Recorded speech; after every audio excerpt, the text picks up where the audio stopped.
नमस्कार, आप देख रहे हैं wisdom India news. Air India के क्रैश हुए विमान को लेकर अब से शुरुआती रिपोर्ट सामने आई है।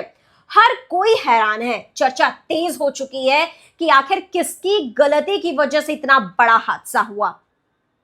पायलट बॉडी ने तो पहले ही इस बात पर आपत्ति जता दी थी कि अभी से ही आधी अधूरी जांच के बाद पायलटों को दोषी बताया जा रहा है।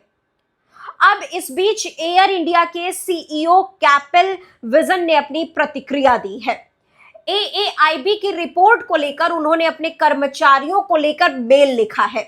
उसमें वे कहते हैं कि शुरुआती जांच रिपोर्ट में एयरक्राफ्ट में किसी भी तरह का मैकेनिकल या फिर मेंटेनेंस का इशू नहीं देखा गया।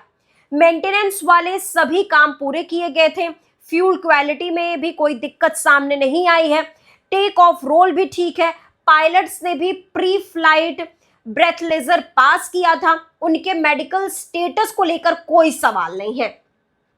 ऐसे में सभी से अपील है कि किसी भी तरह का निष्कर्ष अभी ना निकालें। अब जानकारी के लिए बता दें कि एएआईबी की शुरुआती रिपोर्ट को लेकर विवाद छिड़ चुका है। उस रिपोर्ट में फ्यूल कंट्रोल स्विच को लेकर अहम बातें पता चली है। असल में एएआईबी की शुरुआती रिपोर्ट तो कहती है कि विमान ने उड़ान भरते 180 नॉट्स की रफ्तार पकड़ ली थी, लेकिन फिर 1 सेकंड के अंदर में ही fuel control switch run mode से कट मोड पर चला गया था।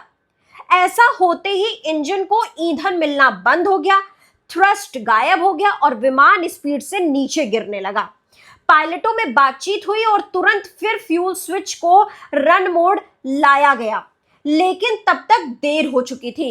विमान सिर्फ 650 फीट की ऊंचाई तक पहुंच पाया और वो क्रैश कर गया। बिल्कुल ही आसान शब्दों में कहे तो जब इंजन में जो ईंधन की सप्लाई होती है उसे रेगुलेट करने का काम ये फ्यूल कंट्रोल स्विच करता है। एक विमान में क्योंकि 2 इंजन होते हैं, ऐसे में फ्यूल कंट्रोल स्विच भी 2 ही रहते हैं। किसी भी विमान में पायलट इन स्विच का इस्तेमाल स्टार्ट या फिर शटडाउन के दौरान करता है। इमरजेंसी स्थिति में तो इंजन बंद और फिर तुरंत शुरू करने के लिए भी इसी स्विच का इस्तेमाल होता है। तो देश दुनिया की बाकी खबरों के लिए आप लगातार जुड़े रहिए विजडम इंडिया न्यूज चैनल के साथ। चैनल को लाइक करें, सब्सक्राइब करें, शेयर करें, कमेंट करें।